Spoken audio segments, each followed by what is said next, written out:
Assalamualaikum warahmatullahi wabarakatuh. Halo semua, perkenalkan kami dari kelompok 3 kelas XI MIPA 4. Di video kali ini, anggota kami akan melakukan serangkaian praktikum yang berhubungan dengan gelombang cahaya. Sebelumnya, saya akan mengenalkan anggota kelompok kami. Ada Aliza Najwa Nuralfi, Arfianisa Rahmania Miftah, Clara Angela Hartono, dan saya sendiri Nabila Sabita. Nah, sebelum kita lanjut, kalian pasti bertanya-tanya, sebenarnya praktikum apa sih yang akan kami jabarkan? Praktikum yang akan kami lakukan ini berisi tentang pembelajaran hukum pemantulan.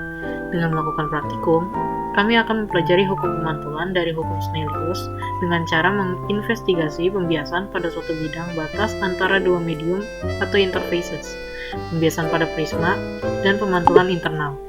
Maka dari itu, simak terus ya videonya.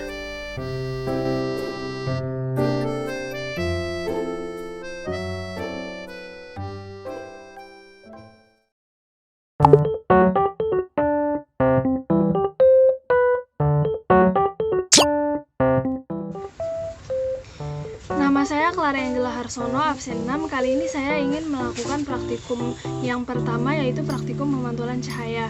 Adapun tujuan dari praktikum ini yaitu membuktikan hukum Snellius pemantulan. Teori singkat dari praktikum ini yaitu pemantulan cahaya merupakan proses terpancarnya kembali cahaya di mana cahaya tersebut mengenai permukaan benda yang mengkilap. Adapun hukum dari pemantulan cahaya ini berbunyi: 1. Sinar datang, sinar pantul, dan garis normal terletak dalam satu bidang datar yang mana ketiganya berada dalam satu titik potong bidang pantulnya. Yang kedua, sudut pantul cahaya nilainya sama besar dengan sudut datang cahaya. Macam-macam pemantulan cahaya. Ada pemantulan teratur, yaitu ketika berkas cahaya mengenai bidang pantul yang datar dan teratur. Ada juga pemantulan baur, yaitu pemantulan di mana suatu berkas cahaya mengenai bidang pantul yang tidak datar.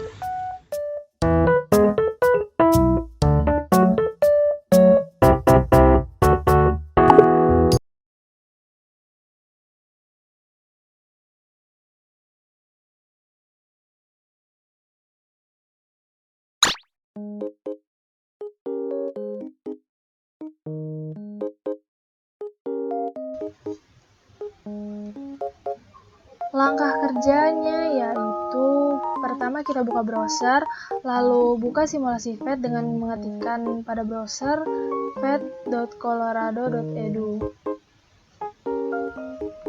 Kita pilih yang pertama,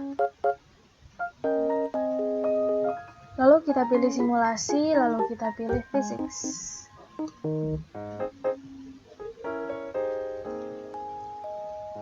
Lalu kita pilih bending light. Karena simulasi ini saya ingin menggunakan bahasa Indonesia, maka saya klik translation.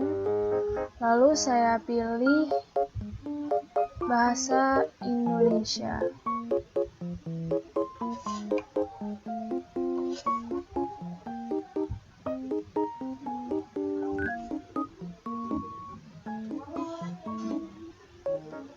Dalam praktikum ini ada 3 jenis praktikum, yaitu praktikum pemantulan cahaya, praktikum pembiasan cahaya, dan praktikum pembiasan pada prisma. Karena di sini saya akan melakukan praktikum pemantulan cahaya, saya bisa menggunakan pengenalan atau percobaan lainnya. Namun saya ingin menggunakan yang percobaan lainnya. Untuk material yang pertama itu semuanya udara. Lalu untuk material yang kedua, untuk percobaan yang pertama yaitu air. Kita pakai busur agar sinar datangnya lebih tepat.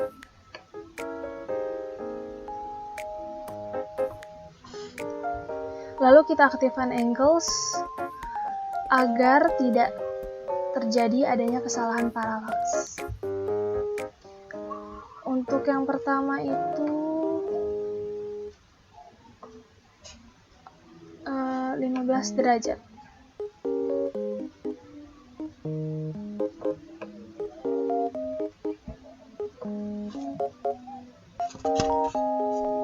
Yang pertama itu 15 derajat. Bisa dilihat bahwa sudut pantulnya juga 15 derajat, lalu langsung saja kita tulis di LKPD. Langsung saja kita catat di tabel. Untuk yang kedua yaitu kaca, sudut datangnya 30 derajat. Material keduanya kaca itu gelas ya, dan 30 derajat. Nah, di sini juga sudut pantulnya 30 derajat, langsung saja kita tulis 30 derajat. Minyak goreng 45 derajat. Karena di sini nggak ada minyak goreng, maka berarti ini rekayasa ya. Rekayasa. Nah, indeksnya itu 1,47.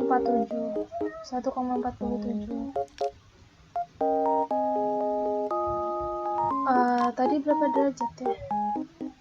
45 derajat. 45 derajat.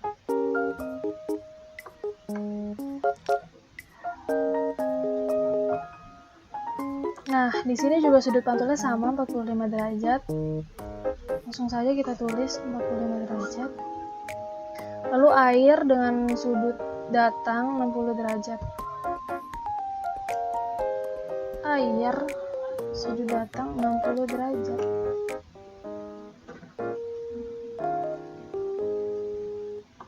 Sama ya, sudut pantulnya juga 60 derajat.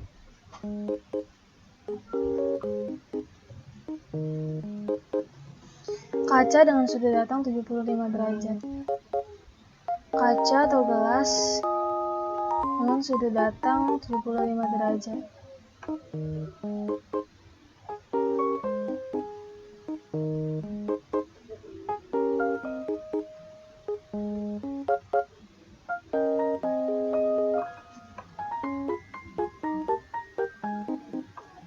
Sama ya, sudut datang dan sudut pantulnya. Langsung saja kita tulis di tabel, yaitu 75 derajat. Dari praktikum ini bisa kita simpulkan bahwa sudut sinar datang sama dengan sudut sinar pantul. Maka dibuktikan juga bahwa hukum Snellius itu benar. Theta I sama dengan theta R.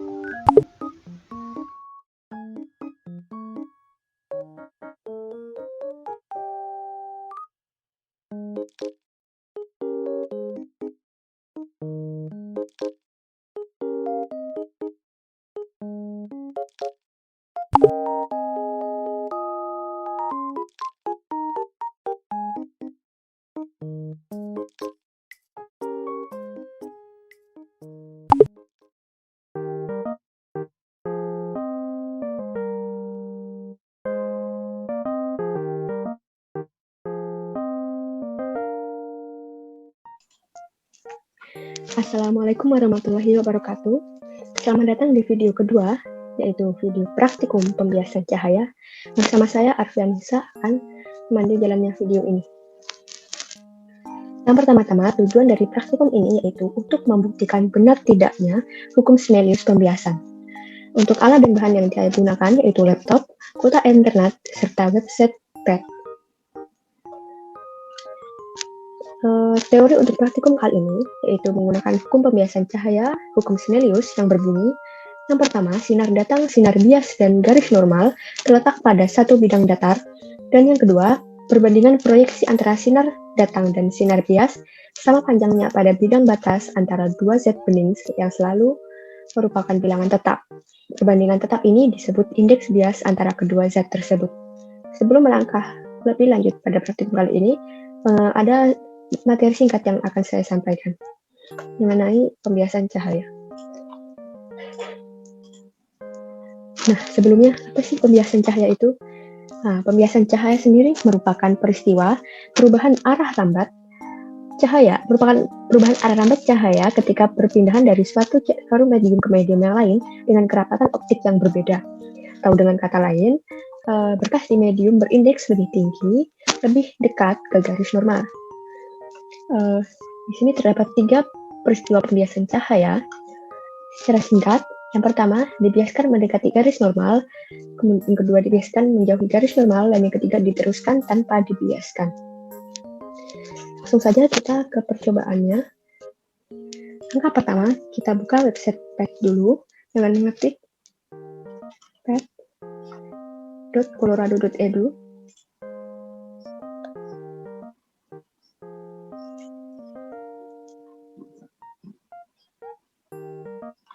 Setelah muncul tampilan pada websitenya, pilih menu Simulation Physics.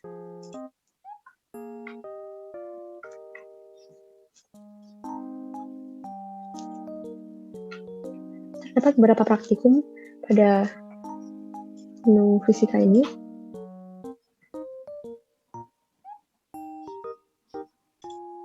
Kita pilih Binding Light.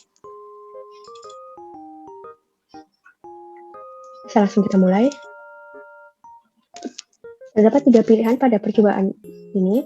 Yang pertama, intro, branch, dan moto. Pada percobaan saya, yaitu pembiasan cahaya, dapat menggunakan menu pilihan intro maupun modules. Untuk percobaan yang lain akan lebih diterangkan oleh rekan-rekan saya. Baiklah, kita lanjut. Saya akan menggunakan menu modules. Ini tampilannya. Di sini terdapat toolbar, laser, dan beberapa alat yang dapat digunakan untuk membantu jalannya praktikum kali ini. Untuk mempermudah penglihatan sudutnya, kita dapat menggunakan busur yang sudah tersedia, serta mengetik opsi angles untuk melihat, ini contohnya, nih, untuk melihat besar sudut yang lebih jelas. Mari kita berlanjut ke percobaan pertama. Di sini saya akan melakukan 5 percobaan. Percobaan yang pertama dengan air sebagai medium pertama dan gelas sebagai medium kedua. Kita bisa mengubah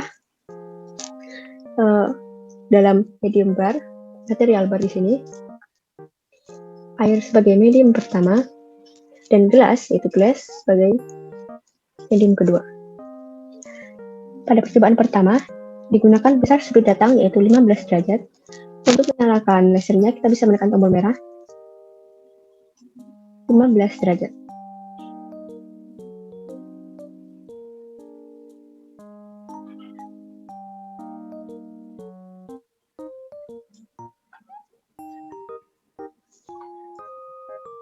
Diperoleh besar sudut bias 13,3 derajat dengan besar sudut datang 15 derajat pada medium pertama air dan medium kedua gelas.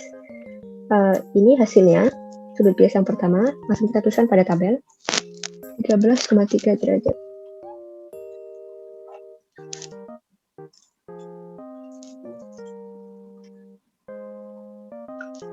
Lanjut ke percobaan kedua. Udara sebagai medium pertama dengan indeks bias 1,00 dan air sebagai medium kedua. Kita ubah ke barnya. Udara sebagai medium pertama dan air sebagai medium kedua dengan besar sudut datangnya 30 derajat.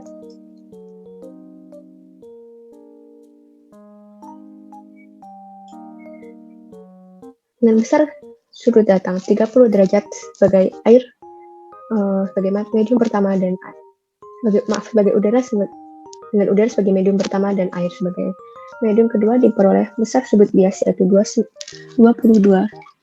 derajat.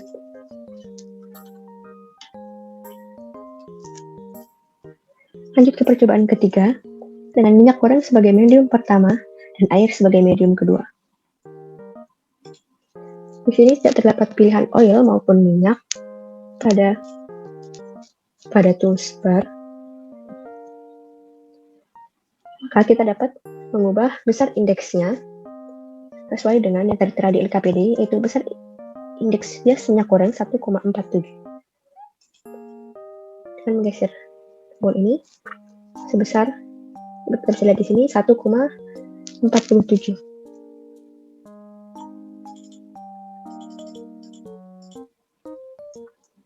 dan air sebagai medium kedua, serta besar sudut datang 45 derajat.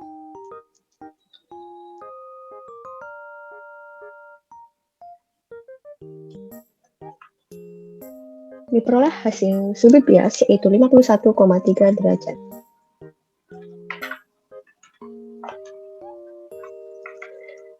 Selanjutnya percobaan keempat. Pada percobaan keempat, menggunakan air sebagai medium pertama dan kaca sebagai medium kedua.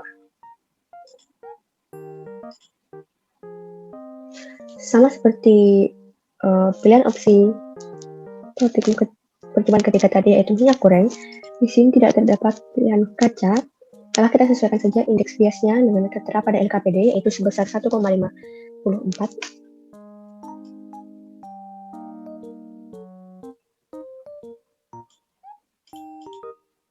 Dengan besar sudut datangnya 60 derajat.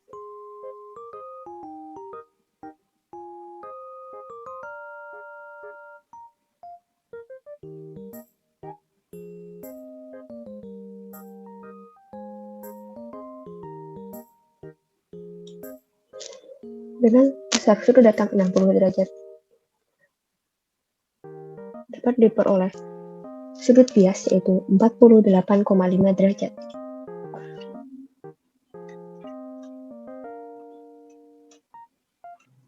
Percobaan terakhir yaitu menggunakan udara sebagai medium pertama dan kaca sebagai medium kedua serta sudut datang sebesar 75 derajat.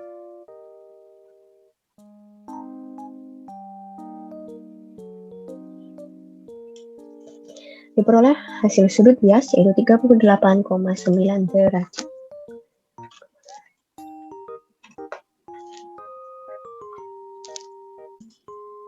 Dengan begitu berakhir sudah praktikum pembiasan cahaya kali ini, di mana pada praktikum ini dapat saya tarik kesimpulan bahwa pembiasan cahaya berdasarkan hukum Snellius yang berbunyi, apabila sinar datang dari medium kurang rapat ke medium rapat, maka sinar bias akan mendekati garis normal dan sebaliknya. Hal ini dibuktikan benar adanya berdasarkan percobaan yang telah dilakukan, di mana terjadi perubahan besar sudut yang diperoleh. Pada percobaan pertama diperoleh besar sudut bias 13,3 derajat, pada percobaan kedua diperoleh 22,22 derajat, pada percobaan ketiga diperoleh sudut bias 51,3 derajat, pada percobaan keempat diperoleh hasil 48,5 derajat, dan yang terakhir pada percobaan kelima diperoleh hasil 38,9 derajat. Sekian percobaan dari saya, kurang lebihnya mohon maaf. Wassalamualaikum warahmatullahi wabarakatuh.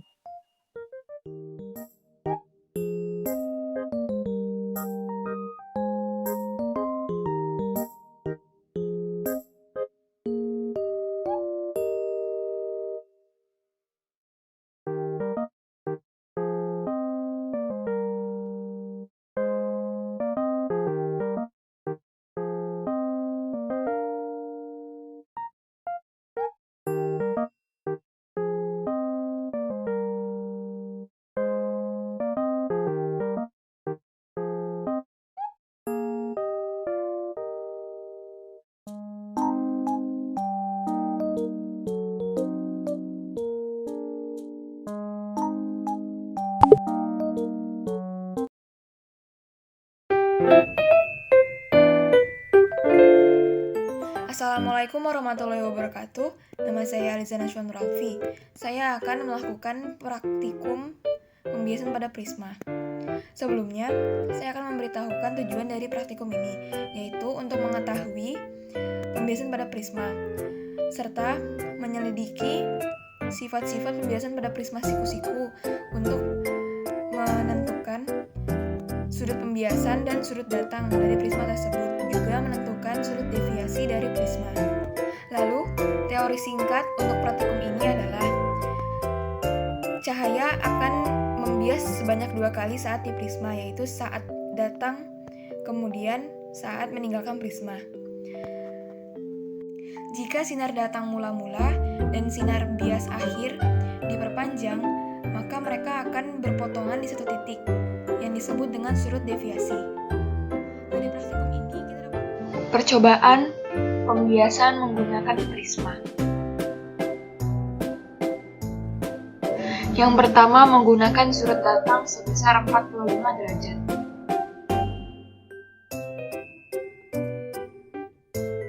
Pertama, atur prisma dan juga laser. Kemudian, letakkan protektor. Arahkan pada garis normal dan sesuaikan dengan derajat 0. Kemudian ukur hingga laser berada di derajat 45. Kemudian dapat diketahui bahwa sudut bias 1 adalah 30 derajat, sudut bias 2 45 derajat, dan sudut datang 2 30 derajat. Maka setelahnya kita dapat mengetahui sudut pembias merupakan 60 derajat, sementara sudut deviasinya 30 derajat. Yang kedua, menggunakan sudut datang sebesar 90 derajat.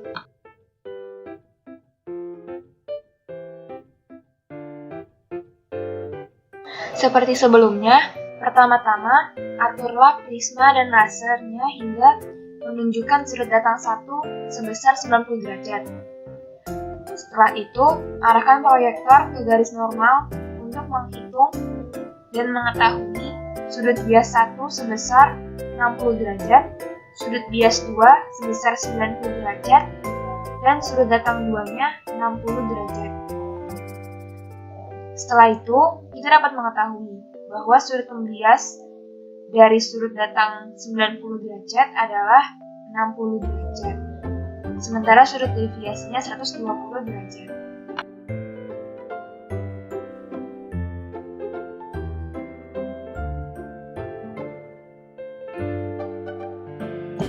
Lalu, percobaan ketiga menggunakan sudut datang sebesar 135 derajat.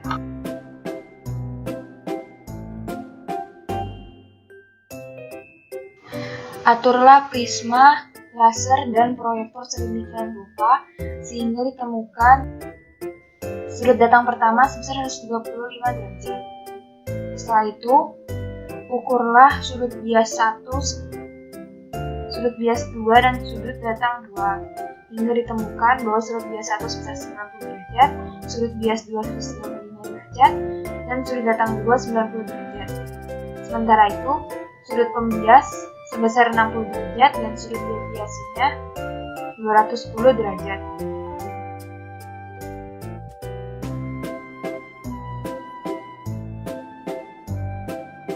Yang keempat, percobaan menggunakan sudut datang 180 derajat.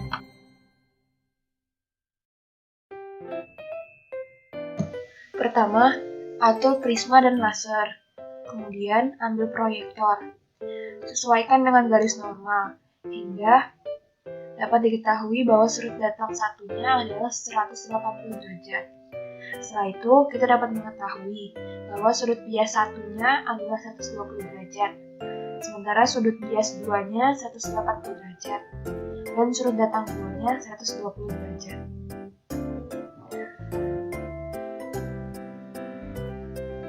Maka setelah itu kita dapat mengetahui bahwa sudut pembiasnya adalah 60 derajat dan sudut deviasinya 300 derajat.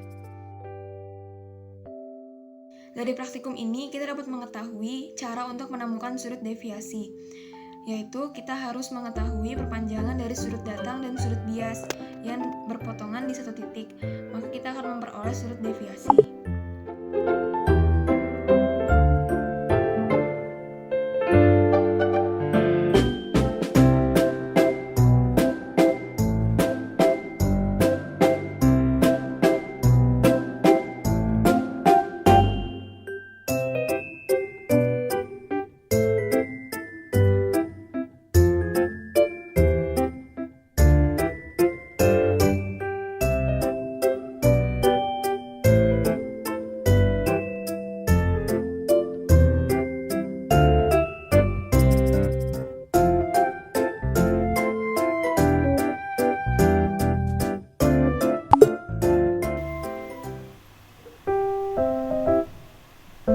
Kira-kira itulah hasil praktikum kelompok kami. Semoga dokumentasi praktikum tadi dapat bermanfaat bagi kita semua. Sebelum kami berpamitan, saya akan memberikan beberapa saran untuk kalian yang mau mencoba praktikum ini juga.